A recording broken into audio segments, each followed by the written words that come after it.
श्री कैलपुर धाम। श्री सद्गुरु ब्रह्मसागर भूरीवाले महाराज जी सन 1895 संवत 1952 में कैलपुर की भूमि पर आए।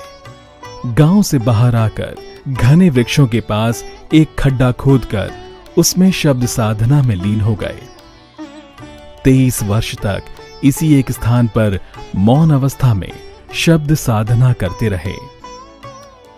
संवत 1975 सन 1918 में सद्गुरु जी ने इस साधना स्थली का पुनः निर्माण करवाया, जिनके आप दर्शन कर रहे हैं।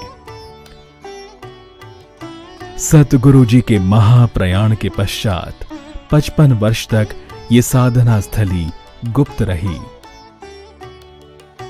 सतगुरु जी की कृपा से सन 2002 में सतगुरु जी के पोते शिष्य श्री स्वामी चरणदास ब्रह्मचारी महाराज जी ने अपने उत्तराधिकारी शिष्य स्वामी दर्शनदास को यहां भेजकर सेवा करने की आज्ञा दी।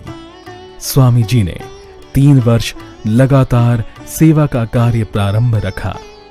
इस सेवा के दौरान भोरा साहिब के ऊपर 65 फुट की ऊंचाई में गुंबज और कलश बनाए गए।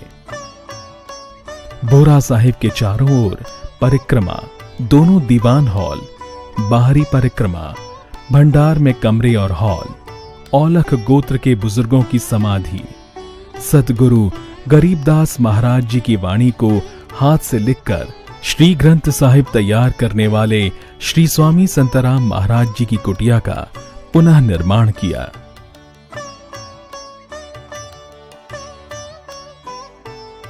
तपस्थान की सारी भूमि को मशीन द्वारा समतल करवाकर 4 दीवारी और अंदरला गेट बनवाया।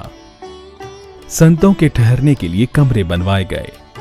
जमीन में बोर करवाकर पानी का टैंक बनवाकर 4 दीवारी के अंदर सभी जगह पानी की सुविधा करवाई। फूल और फलदार 500 वृक्ष लगवाए गए। तपस्थान के लिए जमीन खरीदकर मेन रोड पर बड़ा गेट बनवाकर तपस्थान को जाने के लिए रास्ता बनाया। सतगुरु जी के नाम पर वार्षिक समागम तथा मासिक समागम वाणी का पूजा पाठ प्रारंभ किया।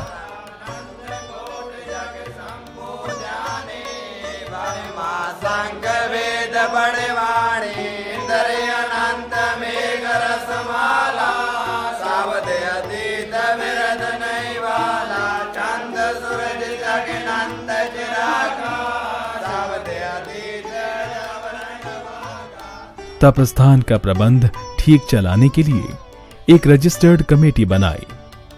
वर्तमान समय में श्री स्वामी दर्शनदास जी महाराज की देखरेख में कैलपुर धाम का प्रबंध कमेटी द्वारा हो रहा है।